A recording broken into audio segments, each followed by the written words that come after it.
today, for the first time ever here in Singapore in this last week, we've been able to contemplate the possibility of working with macaques, which we've never been able to do before because we never had systems that were small enough or the technology was appropriate.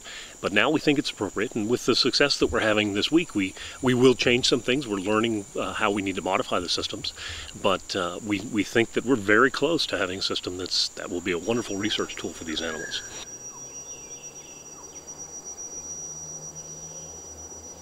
So in collaboration with NParks, the National Parks Board, my group from the University of Notre Dame and a few other universities, Nanyang Technological University as well, we're looking at the behavior of the monkeys, where they go, how they live. It's really interesting because in Singapore you have so many people, one of the most dense cities in the world, and yet 1,300 macaque monkeys running around doing very well. Sometimes people call them a nuisance, but most of the time people like to see them and see how they live. And we're very interested in trying to document and understand how a monkey can do so well in a big city. We've put Crittercam experimental, sort of preliminary Crittercams on too. The goal though, along with the support and collaboration of the National Parks Board and Michael Gummert at NTU, is to maybe do 30, 40, 50 satellite collars and a number of Crittercam systems so we get a really good idea of how these monkeys live here. Okay.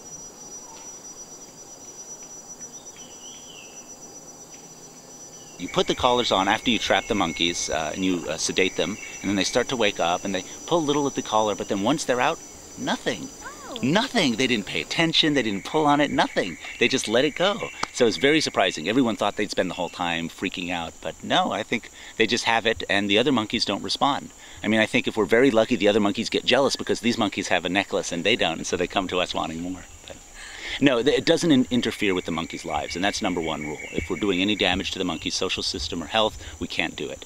But because the satellite collars worked, we wanted to see if we could do Crittercams. I mean, imagine seeing the world through the eyes of a monkey. That's what we're trying to do here. There's so much we know about them through our studies, but we can never see what they actually see. Once we have that, we have much better idea for conservation, for management, and for really understanding what goes on in the monkey's mind.